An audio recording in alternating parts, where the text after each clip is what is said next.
예, 오늘 말씀은 어, 데살로니가 후서 3장 6절에서 18절 말씀입니다. 오늘 데살로니가 후서가 마지막입니다. 마지막으로 바울이 명령을 합니다. 데살로니가 교회에 명령하는 어, 10가지 명령과 바울의 기도가 마지막으로 나옴으로써 데살로니가 전서, 데살로니가 후서 모두 묵상하게 되는 것입니다. 바울은 어, 개척교회 개척교회에 처음 편지 쓰는 건데 이 편지 속에서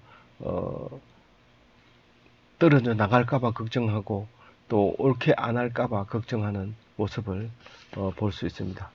한번 16절을 첫 절을 제가 읽겠습니다. 형제들아 우리 주 예수 그리스도의 이름으로 너희에게 명하노니 게으르게 행하고 우리에게서 받은 전통대로 행하지 아니하는 모든 형제들에게서 떠나라. 마지막으로 당부하는 것 중에서 이제 그 세 가지를 6절에서 말하고 있습니다. 믿음의 형제들에게서 들에게 명령을 내린다. 이 명령은 믿음이 없는 사람에게는 적용이 되지 않기 때문에 우리가 툭 하면 믿지 않는 사람들과 자기를 비교합니다. 그건 본인이 믿지 않는다는 거죠.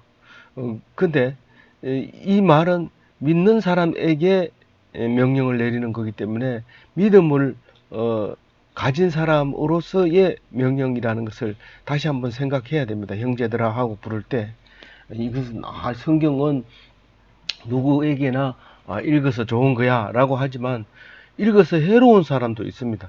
그것은 적용도 못하면서 어설프게 알아가지고 더 해롭습니다.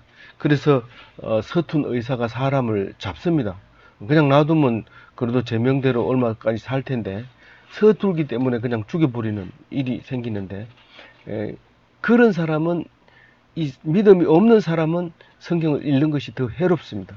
그러나 믿음이 있는 사람은 이 말씀을 뼈아프게 듣고 고통스럽게 들을 수도 있습니다. 그러나 그것이 결국은 살리는 길이고 사는 구원의 길이라는 것을 기억해야 됩니다. 그래서 믿음의 형제들에게 명령을 내린다. 뭐 이거 읽으면서 들을 수도 있는 거고 안 들을 수도 있는 거지. 종교는 자유지. 그러려면 안 읽는 게 훨씬 낫습니다. 왜냐하면 교회 가면 나오는 것도 없이 힘만 든다. 그런 생각이 들기 때문에 안 믿는 게 낫습니다.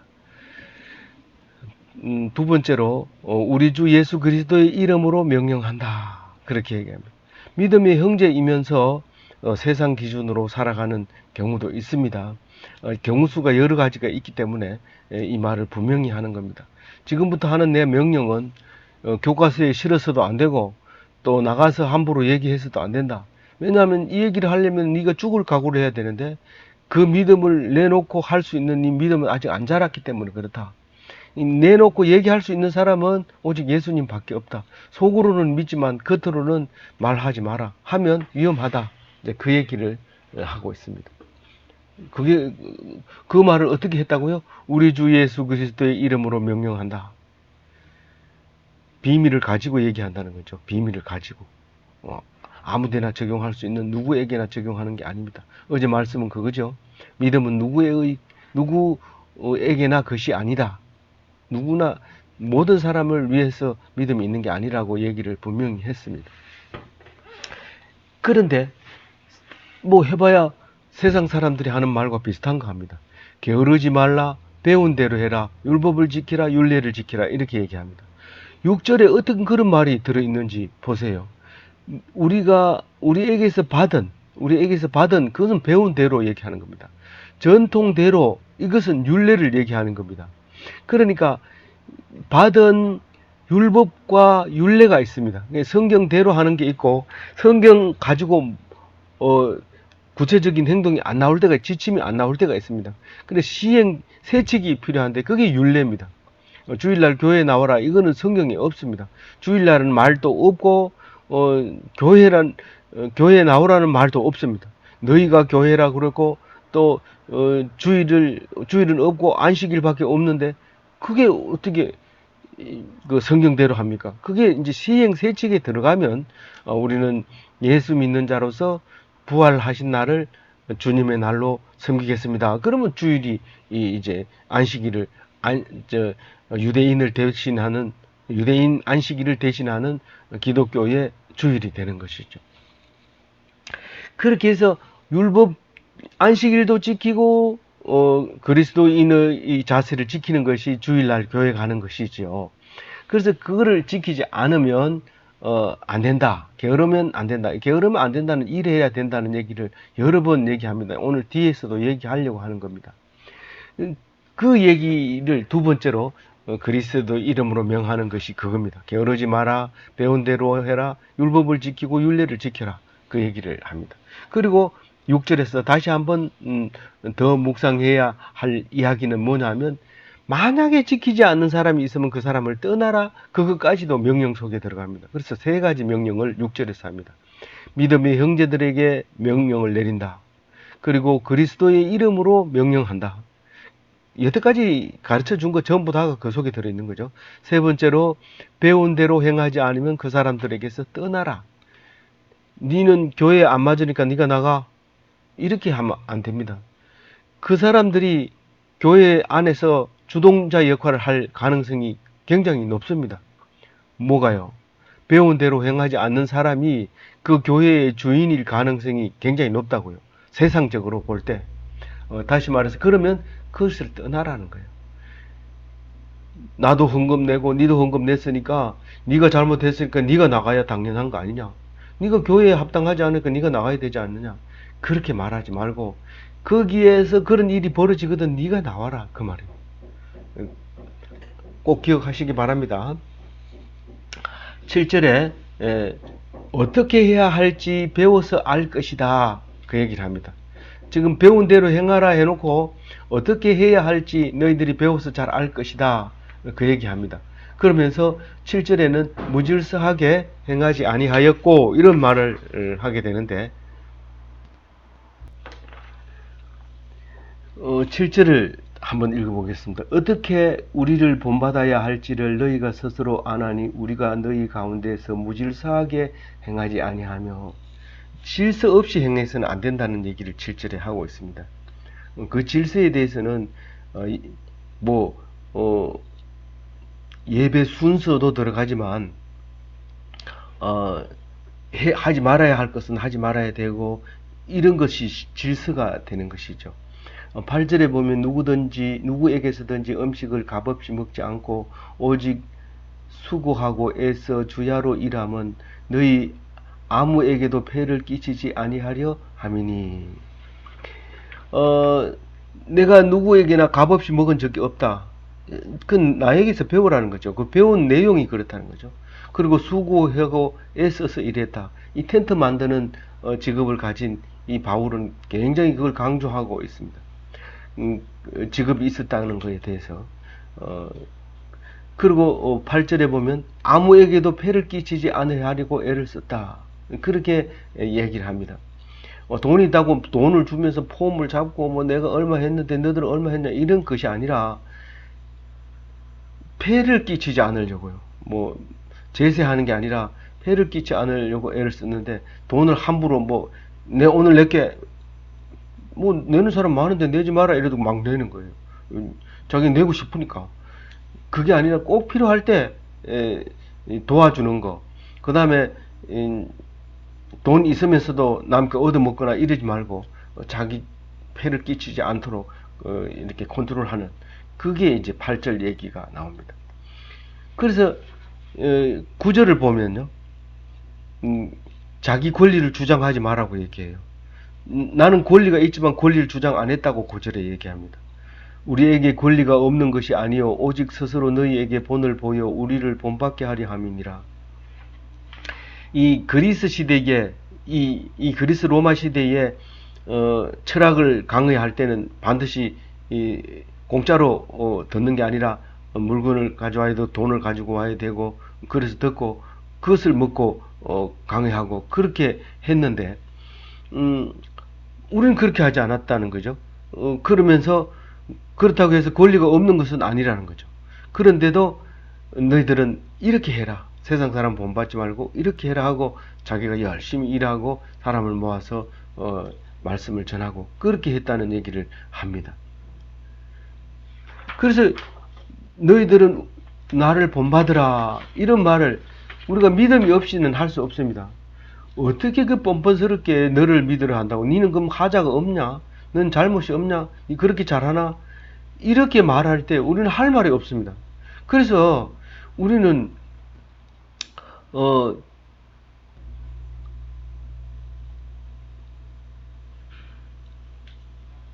믿음이 없는 상태에서는 그 말을 못합니다. 믿음이 있을 때 이런 말을 합니다. 이런 말을 하는데 믿음이 있다고 이런 말을 해버리면 믿음이 있다고 이런 말을 해버리면 너희들이 나를 본받아야 돼 이렇게 하면 그 다음에 사람들이 예 알겠습니다 하고 착 본받을 거예요? 안 받을 거예요. 그러면 어떻게 돼요? 이제 죽입니다. 네가 건방스럽게 어디 여기서 나를 본받으라 네가 뭔데?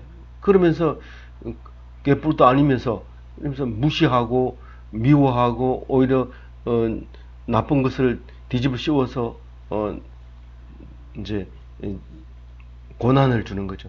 그래서 믿음을 드러내도 안 돼요. 그래서 드러낼 때는 각오를 하고 내가 이 믿음으로 말미암아 죽겠다 그런 생각이 들 때 그 믿음을 드러내 놓아야 됩니다. 살짝 드러내 놓으면 안 됩니까? 안 아플 정도로 그게 쉽지 않아요. 하지 않아요. 그래서 목숨을 내놓든지 아니면 조심하든지 둘 중에 한 개입니다. 그 중에서 이제 우리를 본받게 하려고 하는 그 중에서 내가 평소에 얘기했던 얘기가 있는데 그게 누구든지 일하기 싫으면 먹지도 말게 하라 그 말입니다. 일하기 싫어하거든 먹을 거 주지 마라 그런 얘기를 합니다. 근데 안 주는 게 더 힘들어요. 일도 안 하고 먹을 때만 제일 먼저 오기 때문에 일하는 사람은 일하다가 늦게 들어오지만 일 안 하는 사람은 제일 먼저 와서 맛있는 거 더 많이 먹어요. 그래서 안 주려고 해도 들켜서 붙들려서 그냥 뺏기고 그렇게 되는 거죠. 그렇지만 사도 바울은 정황은 어떻든지 상황은 어떻든지 형편이 어떠하든지 똑같은 말로 말합니다. 누구든지 일하기 싫어하거든 먹지도 말게 하라. 못 먹게 말리라는 거예요. 손 딱 대. 지금 일하는 사람이 지금 아직 안 와서 먹지 마. 손 대지 마. 아직은 아니야. 아니요, 내가 준비하려고 그래. 내가 갖다 놓을게. 스톱. 그 일은 하는 사람이 따로 있어. 그리고 손 대지 못하게 하고 먹지 못하게 하고 그 다음에 식당으로 인도할 때는 일하는 사람이 먼저 오게 이렇게 탁 해야 됩니다. 그래서 교회에서는 성가대가 점심 식사할 때는 따로 들어가는 통로도 따로 돼 있고 식당 먹는 것도 따로 돼 있습니다. 그래서 거기서 시간이 딱 되거나 온다고 하는 연락이 오면 제일 먼저 주방에서 그쪽부터 세팅을 하고 그 일을 제일 우선적으로 하게 됩니다. 그런 것을 이제 여기서 모습을 보여주고 있는 것이죠. 11절에 우리가 들은즉 너희 가운데 게으름게 행하여 도무지 일하지 아니하고 일을 만들기만 하는 자들이 있다 하니 이게 없을 수 없습니다. 우리에게 100% 일을 못합니다. 뭐 똑같은 일을 한 사람이 하면 되는데 여럿이 대들면 나는 똑같이 일해야 돼 이러고 대들면 일이 점점 번거로워지고요. 뭐 심지어는 좀 서툴고 이런 사람은 이 말씀을 듣고 잘못 오해해서 멀쩡히 일 들어 올리는 사람한테 같이 이렇게 거들어주다 사고치고 이런 경우가 있습니다. 그럴 때는 오히려 뒷걸음질을 치고 가만히 있으면 돼요. 있으면 되는데 그렇게 합니다. 그런데 자꾸 그렇게 하려 하는 이유가 뭐예요? 남 먹을 때 같이 먹고 싶어서 그런 거죠. 일을 안 했으면 그냥 뒷짐지고 있다 주면 먹고 안 주면 굶고 그렇게 하셔야 됩니다.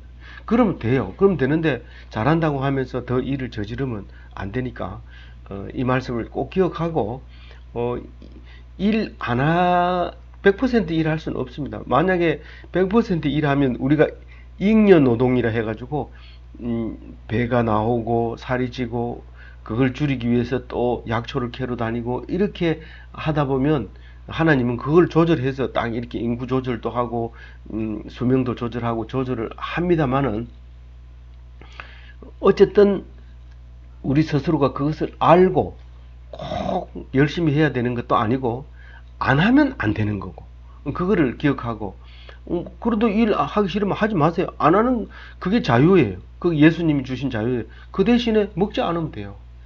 40일 금식해도 안 죽는다고 예수님이 얘기할 때는 네 일하기 싫으면 일하지 마라. 내가 자유를 줄게. 진리를 선포한 거예요. 그런데도 일 열심히 하고 안 먹어도 되는데 일했으니까 억지로 먹고 이렇게 해가지고는 그래가지고는 뭡니까? 은혜가 없고 자유가 없고 평안이 없는 거예요.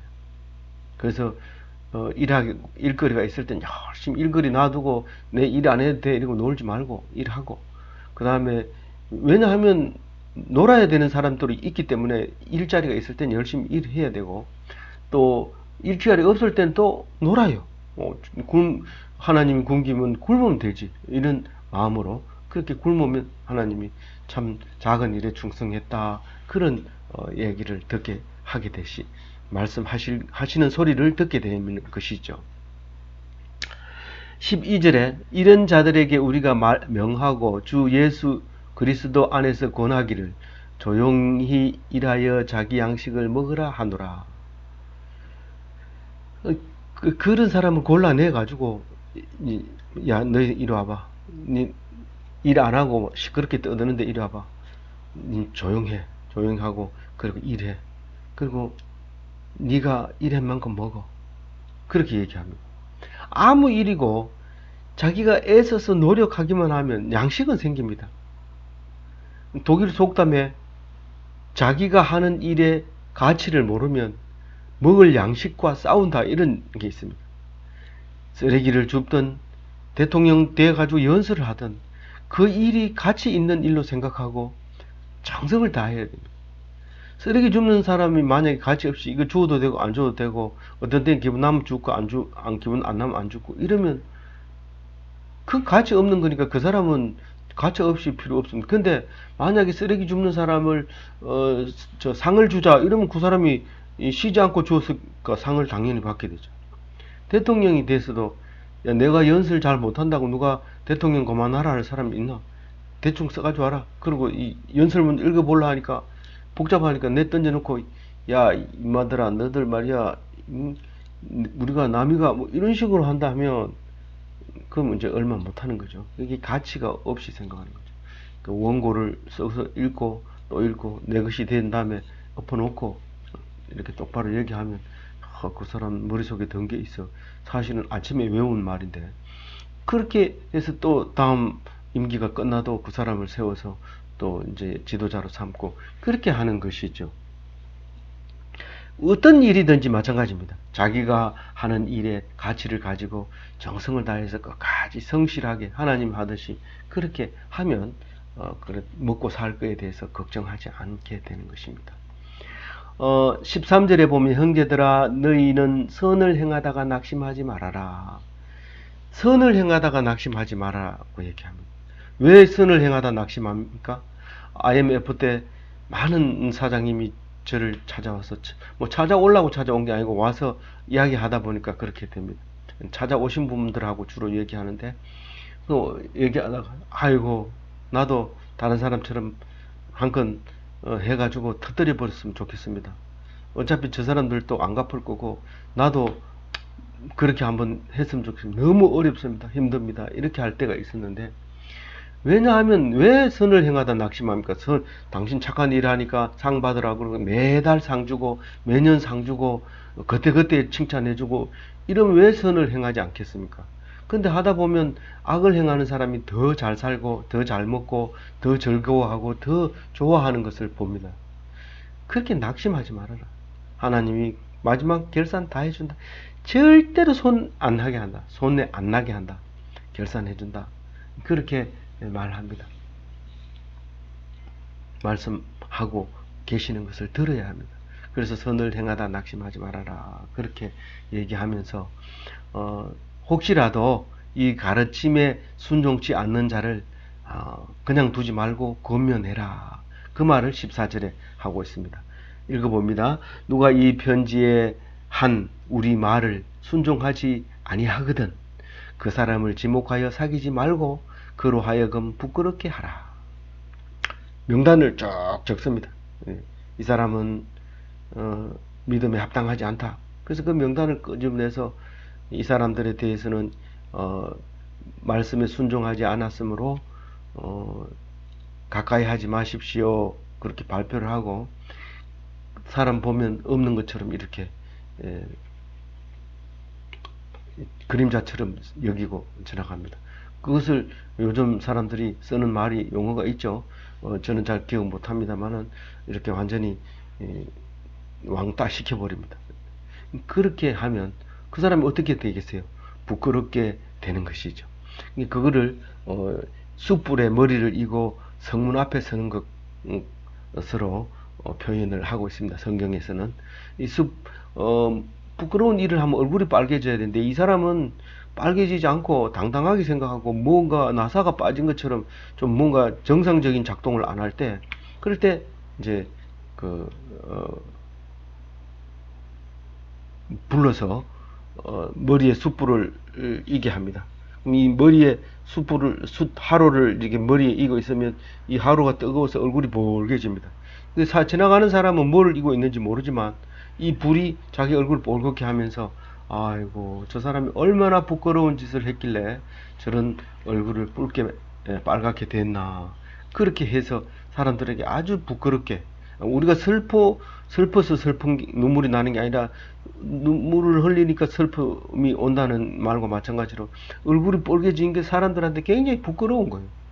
그래서 그 부끄러움을 당하게 됩니다. 그러니까 부끄러워서 얼굴이 빨개지는 게 아니라 빨개져서 부끄럽게 만들어버리는, 거꾸로 만들어버리는 거죠. 그렇게 부끄럽게 하라, 이렇게 얘기합니다. 15절 읽어봅니다. 그러나 원수와 같이 생각하지 말고 형제와 같이 고면하라. 사실은 이게요, 원수같이 생각하면 부끄럽지 안 합니다.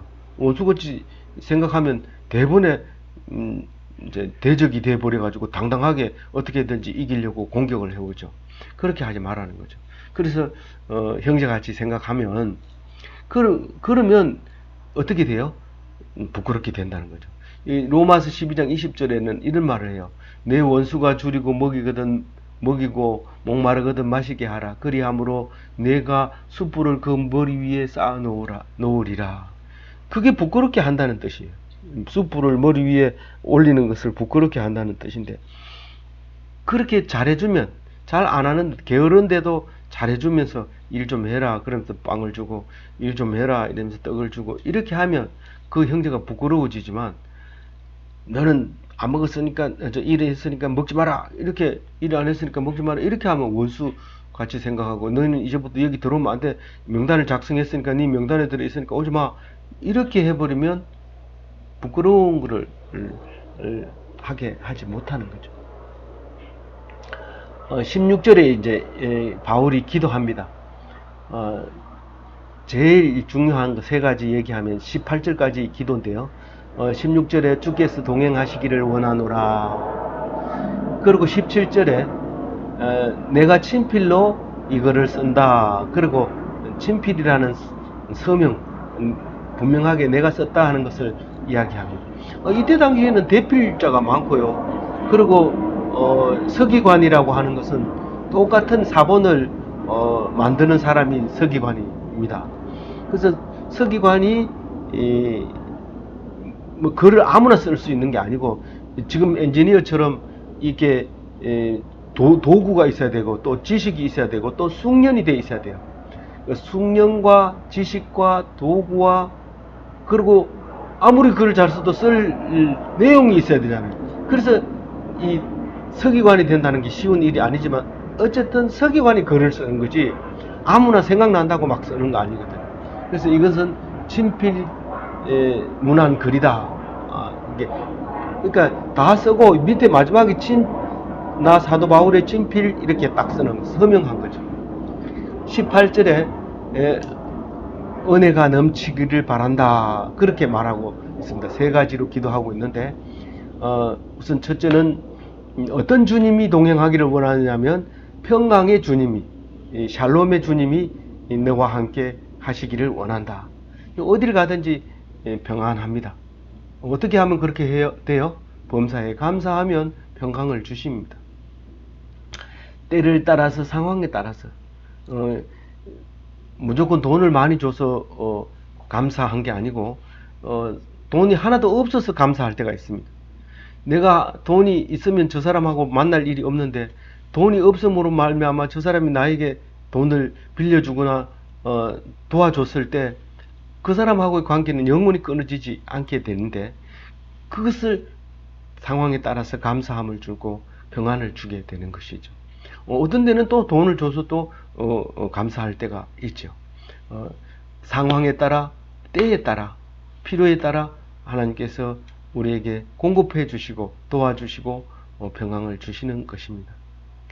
그래서 모든 사람과 함께 하기를 원한다. 뭐가요?